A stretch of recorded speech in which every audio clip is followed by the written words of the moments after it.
Is there another question that someone would like to address? We're about to run out of time. Like I said, we were looking for 8:30, not because of the Giants and the Cowboys. Purely coincidence. Yes, ma'am. State your name and your question. My name is Gail Carter-Beard. I'm born and raised here in Halifax County Little Theatre, and I'm now back.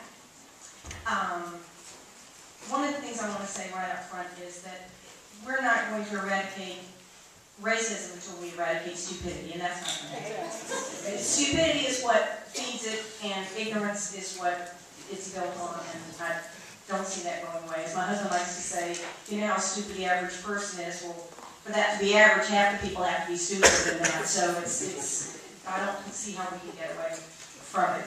But with that in mind, touching on the church issue, people don't, cultural differences are fine.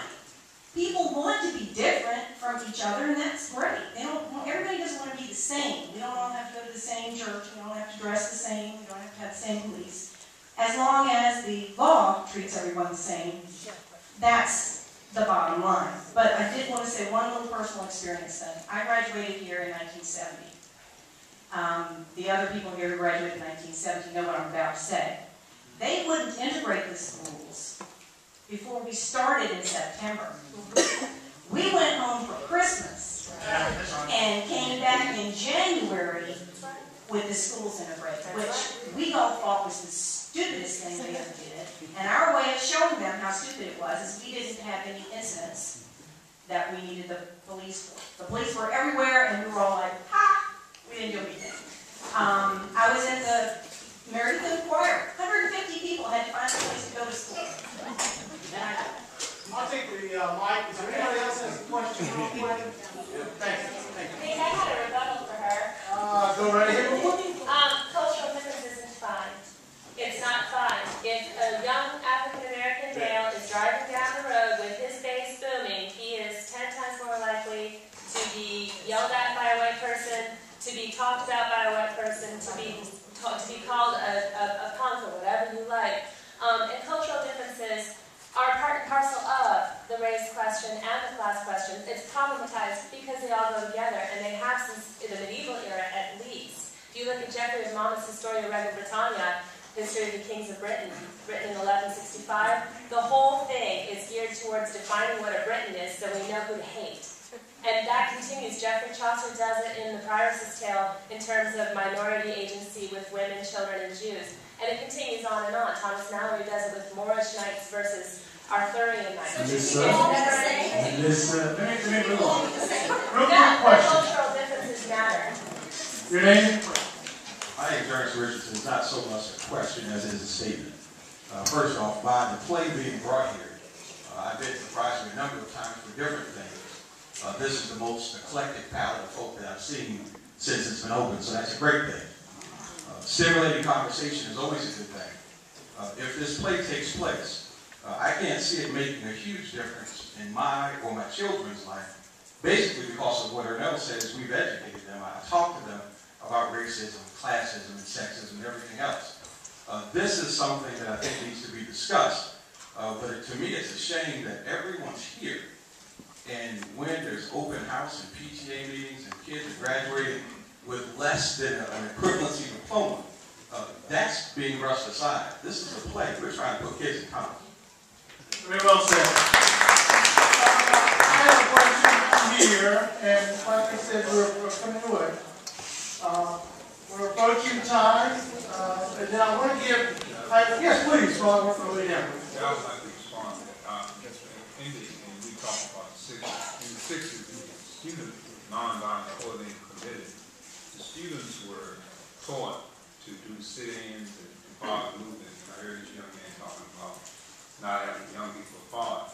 But Carter G. Woodson talked about miseducation of the Negro. The young people today are being miseducated through the words N-word does not have any problem. So they are moving into a culture which is setting them up for something further up the road. Which, if you go back, you remember when our people were enslaved, that's what they called it. So they got to condition our people, and they are conditioning our young people to accept slavery. and you see it in the culture, the violence. So then the police, the forces can come in and incarcerate over 2 million people in prison. 95% of them are African Americans, working for free, and you see how they're setting up these little jobs in prison. So they're conditioning our people to say that this word doesn't mean anything. That's miseducation. And that's where the school system, the education system, has to come in and correct that problem, because they'll leave thinking it is all right. But they can't if we keep banning these books. Well, I'm just saying that that's what's got to happen. Well done. Let me get this question. I'm going to go to the top and come right here, and that's going to have to do it. Go ahead. You may. Reverend Frank Coleman, pastor First Baptist Church, 30th Street.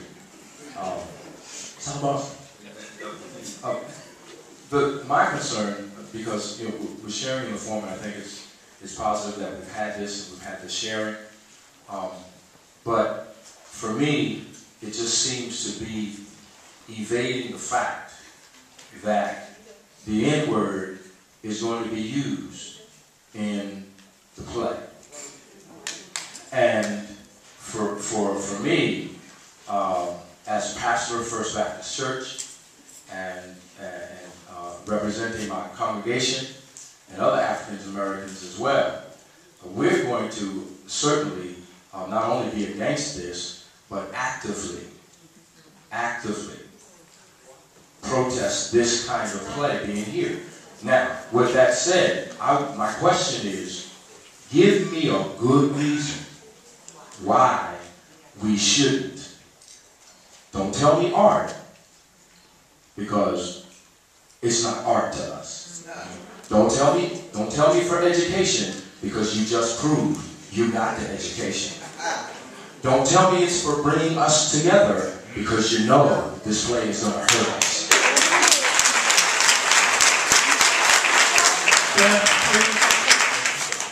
I got a couple of rappers you can go protest too, but brother, you with me. Yeah. I I feel spend your time doing that. we've got disparate opinions. He said that there needs to be education about the hurtfulness of the word, that the rappers use it so casually. And that's exactly what To Kill a Mockingbird does, is show the poison of the word and the poison of prejudice. But, you know, Question up here, real quick. Nick, wait a minute.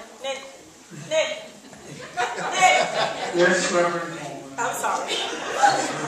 I heard you say to my colleague, I heard you say that this is what the book does. Which line gives me that? I have read the book. Tell me where it is. I'm going to go back and I want to read it. Because I heard him say it is for common. I got that. So is that what is supposed to help me to understand why it is the word is not supposed to be used? Okay, help me. Go ahead. You're the literature experts. Let me hear it. I'm not going to talk about the literature in this instance. The first thing I want to do is to acknowledge that this issue, this play, is causing pain and hurt for individuals in this county. It has caused pain and hurt for individuals in many, many, many places. It is a play that is performed over and over again. The reason I feel that it's the right play at the right time is because of the greater issues of racism. If we choose to squash this and not show it on stage honestly as it was written and as it was intended, with the hurt and all, then we are evading the very issues that we're trying to speak to and that we're trying to find a dialogue and a vocabulary for. In Arizona,